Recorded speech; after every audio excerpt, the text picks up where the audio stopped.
Hi everyone, I'm the Tax Pro, and today we're going to go over entering a vendor into QuickBooks Desktop Enterprise. So this right here is QuickBooks Desktop Enterprise. I am running the accountant version, but it will look very similar to yours if you are not running the accountant version. So in order to navigate to adding vendors, the best way is to go up to this vendor drop-down menu and hit Vendor Center. This right here is going to give us all the information that we need on vendors. It allows us to toggle back and forth and check on various vendors. And then we can also sort them once we add them here. To add a new vendor, you're going to go to the upper left-hand corner and click New Vendor. You can add a single new vendor or you could add multiple. We're just going to add a single new vendor. You're going to go ahead and put the vendor name in here. You don't have to add additional information in here in order to add the vendor into QuickBooks Desktop. Now, your company may have some internal controls in place that require you to add details, but from a QuickBooks Desktop perspective, this is enough information. As far as opening balance, this is going to be if you already owe that vendor money, you can add an opening balance.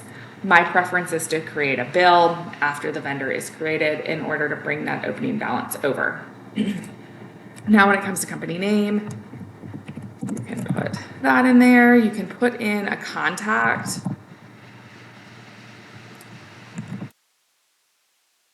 Job title, so maybe this is, sales representative. So John Smith's our sales representative here. You can put in the phone number. You can have an email here.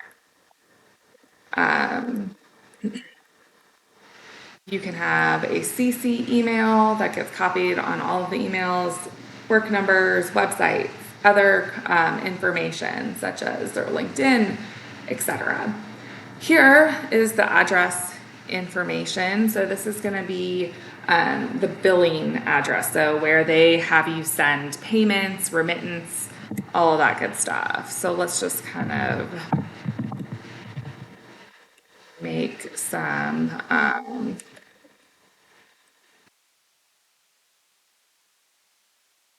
stuff up. So we're going to make up this build from address. Now you could copy this to the shipped from address if you wanted to.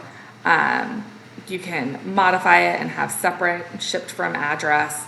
So this is the address information and basic information here.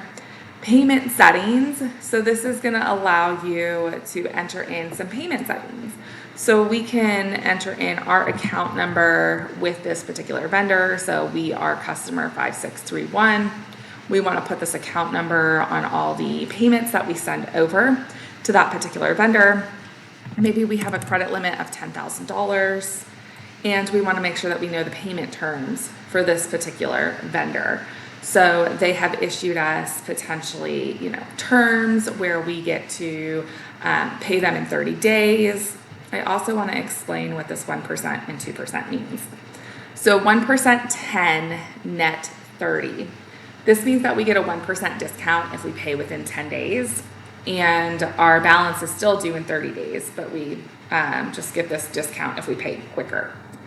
2% is the same thing. You get a 2% discount if you pay within 10 days, but if we don't pay within 10 days, we're still due in 30. Okay, you can add different payment terms up here on this add new.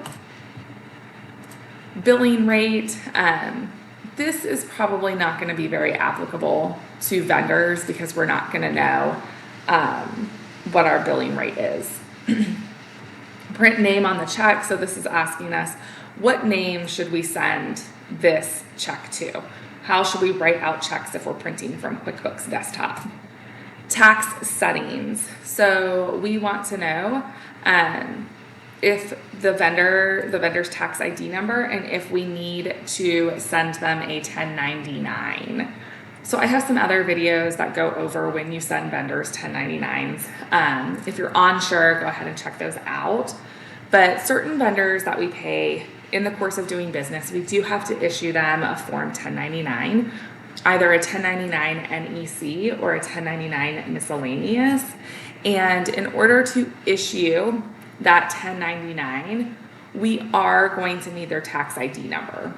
You get this by sending them a W-9. So the W-9 would be sent out to the vendor for them to fill out, or you can request a W-9 from them. Some vendors just have one that they send out. It's kind of like on file. And so you request the W-9 from them. At that point in time, they will furnish their tax ID number, and they will furnish information about how they are taxed. How they are taxed may determine your requirement to send them a 1099. So always use a W-9. It's the easiest way to get their ID number. Account settings. So this is going to allow you to tell QuickBooks what account you want them to default to for this vendor. So if I know that XYZ Inc. is always going to be advertising and promotion, I can go ahead and fill that in. I can also say, okay, well, maybe sometimes it's office supplies and sometimes it's advertising and promotion. So this will mean that QuickBooks Desktop is going to automatically put expenses from this vendor into this category for me. It's going to help me out, and it can be something that will save you a considerable amount of time. In the additional info section, we can select what type of vendor this is. So is this a consultant, a service provider, a supplier, supplies, tax agency, or we can add a new type of vendor.